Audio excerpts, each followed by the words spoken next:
The Galactic Assembly's grand chamber sparkled under artificial starlight, its crystalline walls reflecting countless colors across the gathered delegates.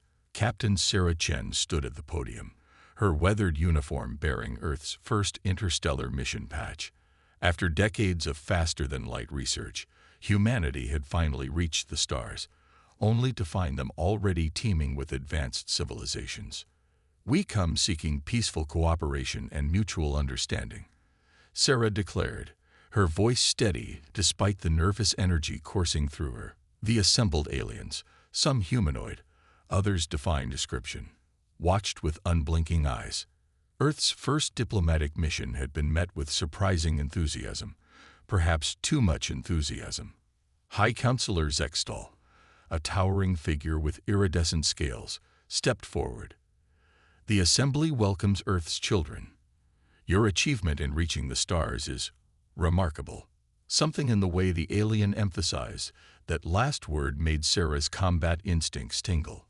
The negotiations proceeded smoothly, too smoothly. Trade agreements, technology exchanges, and cultural programs were approved with barely a question. When Sarah transmitted the day's recordings back to Earth Command, General Marcus Rivera shared her unease. "They're hiding something," he messaged back. "Keep your eyes open, Captain." The truth revealed itself 3 months later. Sarah was reviewing proposed colony sites when her tactical officer burst into the room. "Captain, multiple hostile ships detected approaching Eden Colony." Eden Colony, humanity's first extrasolar settlement, housed 10,000 civilians. The attacking vessels bore assembly markings. Sarah's blood ran cold as she watched the feed. This was their plan all along. They'd waited until we were vulnerable. But humanity had not survived countless challenges on Earth by being naive. While Sarah's diplomatic mission had proceeded openly, Earth's military had been preparing in secret. Deep beneath Mars' surface, massive shipyards had been constructing vessels that would make the Assembly's technology look primitive. As Eden Colony faced its darkest hour, Sarah sent the code that would change everything. Authorization Code, Prometheus Rising. Across the solar system, hidden facilities awakened. Humanity had hoped for peace but planned for war. General Rivera's voice crackled over the secure channel. "They thought we were helpless children stumbling into the galactic community. Time to show them what the children of Earth can really do." Sarah watched as the first distress calls reached the Assembly. Their carefully crafted facade of benevolence would soon shatter against humanity's steel resolve. The real first contact was about to begin, and it would shake the galaxy to its foundations. The Assembly's betrayal had awakened something they couldn't comprehend. The full military might of a species that had evolved on one of the most dangerous worlds in known space. As Sarah initiated evacuation protocols for Eden Colony, she knew that humanity's peaceful entrance into galactic society had been a lie. But the Assembly's victory celebration would be short-lived. Because while they had been playing politics, humanity had been preparing for war. And now, the children of Earth would show the galaxy why their homeworld was classified as a death world. Deep beneath the Martian polar ice, General Rivera walked through corridors that officially didn't exist. Holographic displays showed Eden Colony under siege, its civilian shelters holding against weapons that should have vaporized them instantly. The Assembly's forces seemed confused by their failure to breach the colony's primitive defenses. "Status report on Project Aegis," Rivera commanded, entering the facility's central command hub. Dr. Elena Patel, Earth's leading quantum physicist, looked up from her console with a fierce grin. "The shield technology is performing beyond expectations, sir. Those crystalline lattice structures we discovered in the Mariana Trench. They weren't just ancient artifacts. They were blueprints." While the Assembly thought we were gratefully accepting their advanced technology, we were reverse engineering something far older. The general nodded, watching as another Assembly bombardment dissipated harmlessly against Eden's shields. The aliens' confusion was evident in their increasingly desperate attacks. They had expected to find a young, naive species. Instead, they had stumbled upon humanity's greatest secret, Earth had not been empty when humans evolved. Launch status, Rivera asked, turning to Colonel Maya Santos, his operations chief. Her dark eyes gleamed as she brought up the deployment grid. Ghost Fleet is ready, sir. 300 ships, all equipped with gravitic drives and phase shields. The assembly sensors can't detect them. Their technology doesn't account for quantum displacement. They literally cannot see what's coming.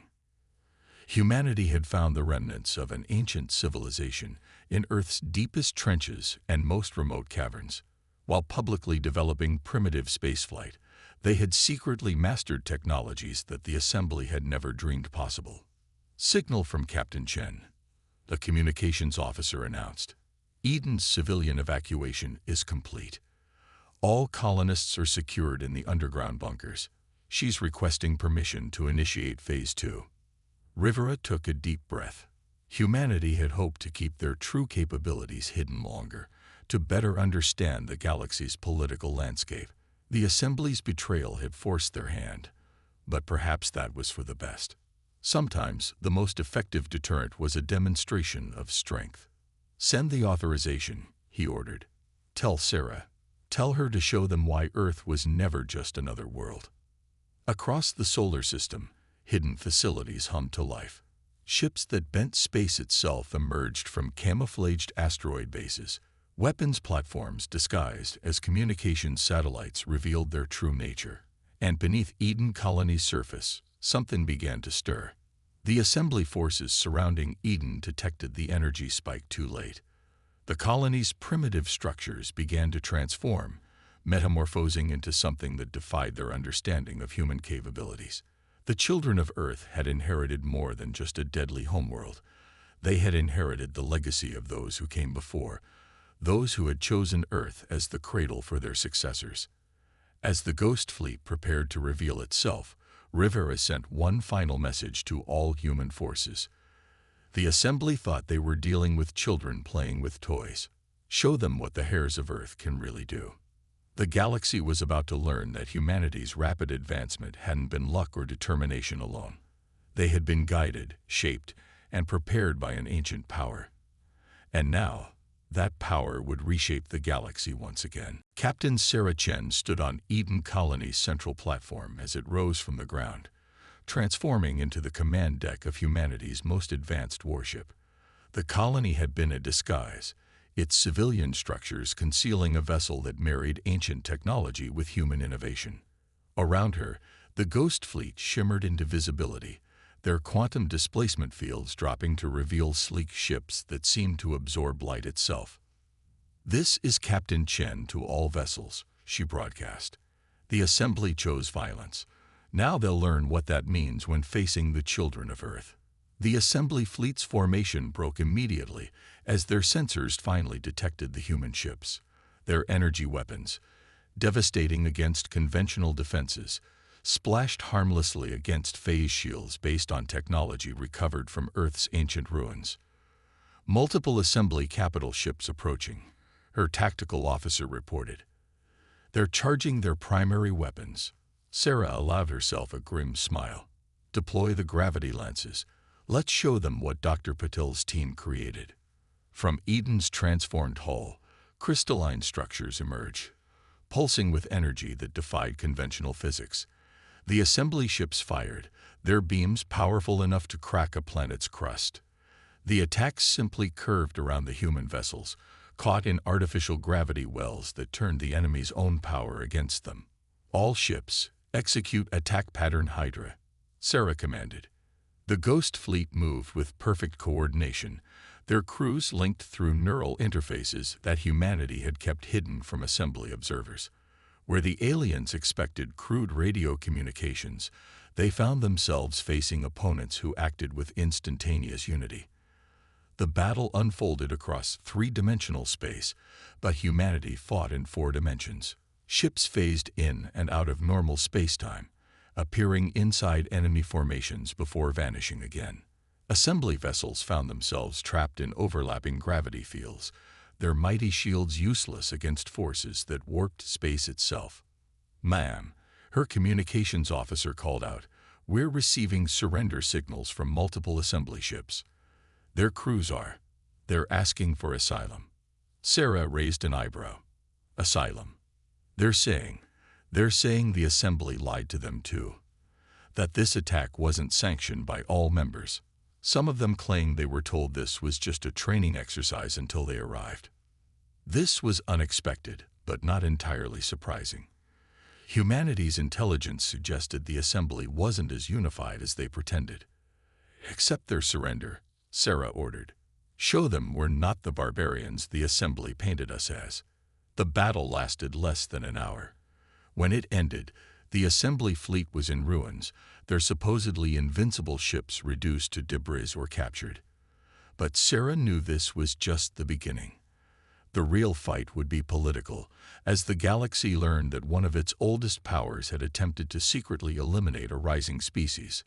Message from General Rivera, her comm officer announced. The Assembly's leadership is calling an emergency session. They're demanding we answer for our deception about our technological capabilities. Sarah laughed, the sound carrying across her command deck. Tell the General we'll happily explain ourselves, right after the Assembly explains why they tried to massacre a civilian colony. As cleanup operations began around Eden, Sarah watched the surrendered Assembly crews being evacuated to safety. They stared in wonder at human technology, at systems that their superior civilization had never imagined possible. Some asked questions about the ancient ruins on Earth, about the civilization that had come before. We'll answer their questions, Sarah told her crew. But first, we're going to make sure the galaxy understands one vital truth. Humanity isn't just another spacefaring species. We're the heirs to something far greater, and we will not allow the Assembly's fear to destroy what we've built. The Ghost Fleet regrouped around Eden, preparing for their next move. The Assembly had wanted to prevent humanity from claiming their birthright as inheritors of Earth's ancient legacy. Instead, they had forced humanity to reveal just how prepared they truly were for galactic politics. The Assembly's emergency session descended into chaos as representatives from 100 worlds demanded answers. Dr. Elena Patel stood beside General Rivera at the central podium, her holographic displays showing evidence that made several Assembly leaders visibly uncomfortable. These ruins weren't just found on Earth, she explained, projecting images of identical crystalline structures discovered on multiple worlds. They were part of a network, a legacy left by those we call the precursors, the same civilization that chose Earth as their final project. The Assembly chamber erupted in shocked murmurs. High Counselor Zextal's scales had lost their iridescent sheen, turning a sickly pale color.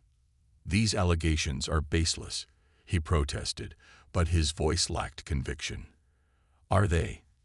Colonel Santos stepped forward, activating another hologram. We've decoded enough of the precursor archives to understand why they chose Earth. They didn't make our world harsh to test us. They made it perfect for their final experiment, creating inheritors who would protect, not conquer. The evidence was irrefutable. The precursors had seeded their technology across the galaxy, but had chosen Earth for something special. They had engineered not just humanity's world, but aspects of human evolution itself, creating beings who could one day understand and use their advanced technology. The Assembly's leadership knew this, Rivera declared. They found similar ruins centuries ago, but kept them secret, hoarding fragments of precursor technology, while pretending to be the galaxy's most advanced civilization. When they discovered Earth, they recognized what we were and tried to eliminate us before we could claim our inheritance. Representatives from younger species began shouting accusations at the Assembly leadership. Many had suffered under the Assembly's guidance, their development artificially restricted through similar acts of sabotage and manipulation. A delegation from the Thoraxian Empire, one of the Assembly's oldest members, approached the human representatives. We were deceived as well, their speaker announced. Our fleet commanders were told the attack on Eden was a response to human aggression. We formally withdraw from the Assembly and request alliance with Earth. More delegations followed, centuries-old alliances crumbling as the truth emerged. The assembly had maintained power not through natural advancement, but by suppressing others while monopolizing precursor technology they barely understood. We didn't want this conflict, Rivera addressed the chamber. Humanity was prepared to share our discoveries, to help all species understand the legacy left to us. Instead, the assembly chose violence, and now they've lost everything they sought to protect. Dr. Patil activated one final display, showing the network of precursor sites across the galaxy.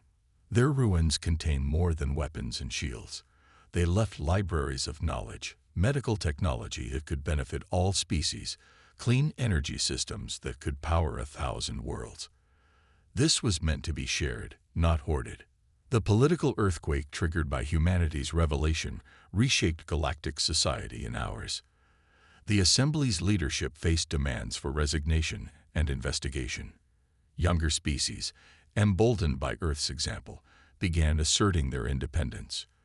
This isn't about revenge. Sarah Chen's voice came through the chamber's communication system as she coordinated humanitarian aid to worlds affected by the conflict.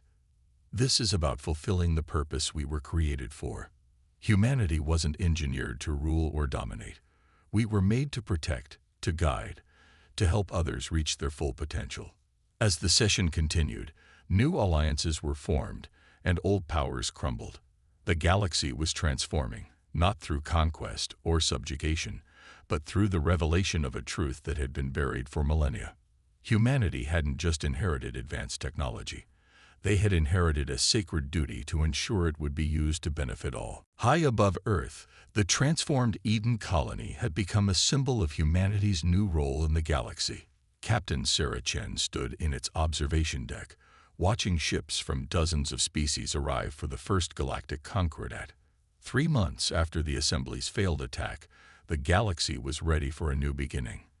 The precursor archive in the Mariana Trench is still revealing new secrets, Dr. Patil reported, joining her at the window. Yesterday we discovered why they chose Earth specifically. They didn't just want survivors of a harsh world. They wanted beings who would understand struggle, who would remember what it meant to need help. Sarah nodded, watching as a massive Thoraxian diplomatic vessel maneuvered into position. Its hull bore fresh scars from defending a former assembly colony against raiders who had tried to take advantage of the recent chaos. They chose well, then. Humanity knows both strength and compassion because we needed both to survive. The observation deck's doors opened as General Rivera arrived with Colonel Santos and representatives from 20 different species. The general's uniform now bore a new insignia, the Stellar Guardian Corps, a joint defense force combining human experience with alien perspectives. The last assembly holdouts surrendered this morning, Santos announced.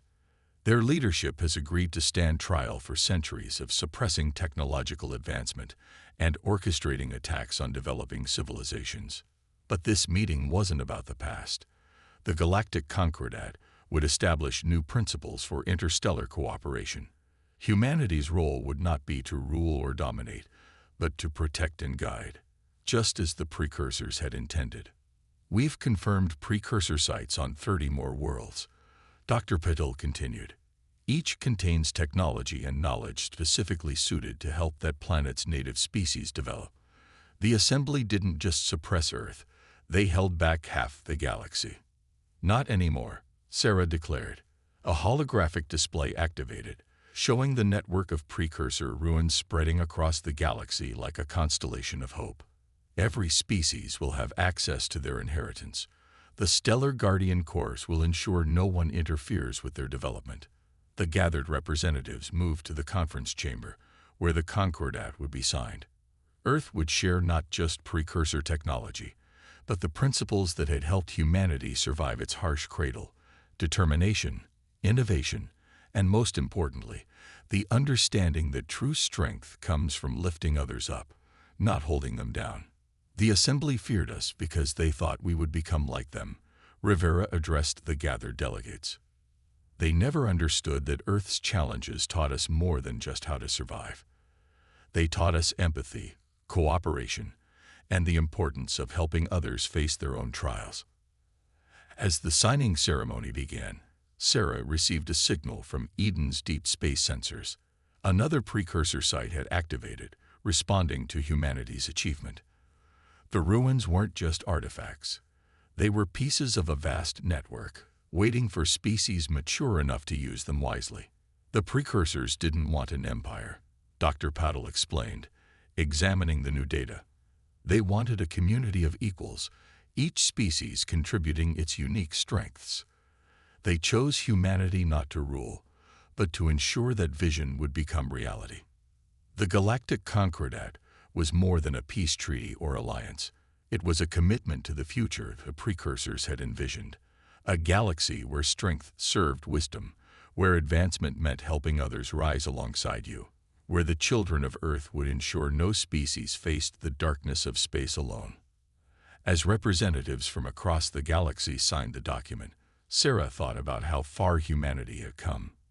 From struggling survivors on a harsh world to inheritors of an ancient legacy, they had learned the most important lesson of all. True power wasn't about domination, but protection.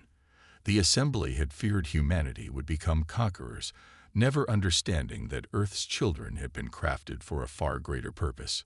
The galaxy was entering a new age, and humanity would ensure it would be an age of wisdom, cooperation, and shared progress, just as the precursors had planned all along.